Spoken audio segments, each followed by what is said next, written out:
നെയ്യാറ്റിൻകര വെള്ളറടയിൽ 3 വയസ്സുകാരി കിണറ്റിൽ വീണ് മരിച്ചു.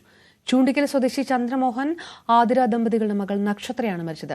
കുട്ടിയെ കാണാത്തതിനെ തുടർന്നുള്ള അന്വേഷണമാണ് കിണറ്റിൽ നിന്ന് മൃതദേഹം കിട്ടിയത്. അരുൺ മോഹൻ വിവരങ്ങളുമായി ചേരുന്നു. എപ്പോഴായിരുന്നു സംഭവിച്ചത്? അരുൺ, കൂടുതൽ വിവരങ്ങൾ എന്താണ് പുറത്തുവരുന്നത്?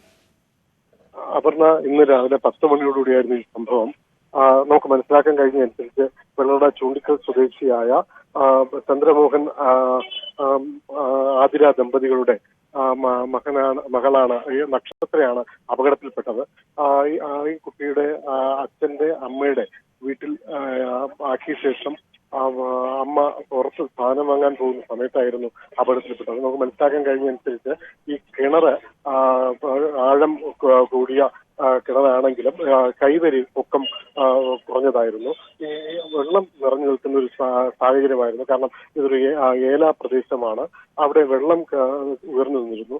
കുട്ടി ഈ കപ്പ് ഉപയോഗിച്ച് ഈ വെള്ളം കോരിയെടുക്കാൻ ശ്രമിക്കുന്നതിനിടയിൽ അപകടത്തിൽപ്പെട്ടു എന്നുള്ളതാണ് നമുക്ക് പ്രാഥമികമായി മനസ്സിലാക്കാൻ കഴിയുന്നത്. തുടർന്ന് കുട്ടിയെ കാണാനില്ല എന്ന വിവരത്തെ തുടർന്ന് പോലീസിൽ വിവരം അറിയിക്കുകയായിരുന്നു. പോലീസ് എത്തി നടത്തിയ അന്വേഷണത്തിലായിരുന്നു കുട്ടിയെ കിണറ്റിൽ നിന്ന് കണ്ടെത്തിയത്. അപ്പോഴത്തേക്കും കുട്ടിയുടെ മരിച്ചിരുന്ന അവസ്ഥയിലായിരുന്നു എന്നാണ് മനസ്സിലാക്കാൻ കഴിയുന്നത്. എന്തായാലും വെള്ളറട ആശുപത്രിയിൽ എത്തിച്ച് മരണം സ്ഥിരീകരിക്കുകയായിരുന്നു. ഇപ്പോൾ കുട്ടിയുടെ മൃതദേഹം വെള്ളറട സാമൂഹ്യ ആരോഗ്യ കേന്ദ്രത്തിലാണ് ഉള്ളത്. അപർണ. അരുൺ മോഹനാണ്.